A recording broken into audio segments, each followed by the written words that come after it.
Hello, I'm Rebecca Vaughn. It's Sunday, March 1st. Here's a look at the top stories from your trusted local news source.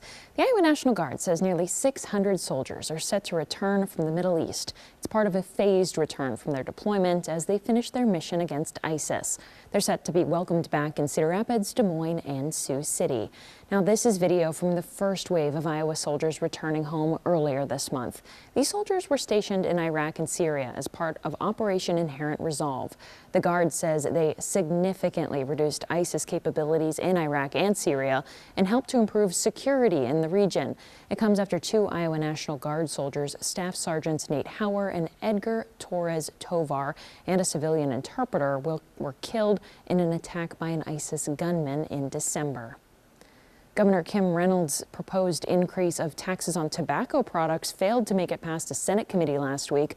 She says she's not giving up hope. The bill would have increased the state tax on tobacco products from $1.36 to $2.01. That's the national average. It also would have taxed vape products by 15% of the retail price. Reynolds told reporters this week she's still continuing conversations with Iowa lawmakers.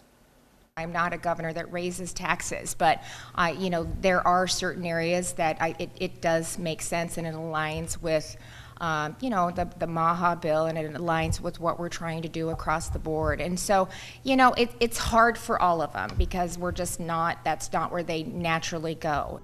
Reynolds announced the tax earlier this month after University of Iowa health officials shared new findings about the state's cancer rates. That data shows Iowa had the highest number of new lung cancer cases compared to the rest of the country.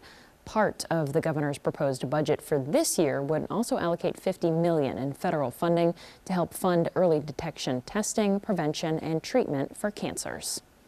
The Iowa Department of Natural Resources is giving people the opportunity to propose rule changes for hunting across the state. Between March 2nd to the 5th, the Iowa DNR will host a series of public meetings across Iowa. During those meetings, DNR staff plans to share more about the last hunting season. They also plan to hear and take feedback from people who attend. The department says comments and suggestions from the meeting will be put together to be considered. Any rule change has to be proposed to the Natural Resource Commission. Meetings will be held in Decorah, Iowa City, and Toledo. KCRG News is streaming on your smart TV all day long. Catch live and on-demand newscasts in your First Alert forecast streaming all day. There's also exclusive documentaries and investigative stories. Download the free KCRG app on any smart TV device. Or, of course, you can stay on top of what's happening by following KCRG on Facebook, Instagram, and YouTube. Or get the latest news in your First Alert forecast anytime on KCRG.com.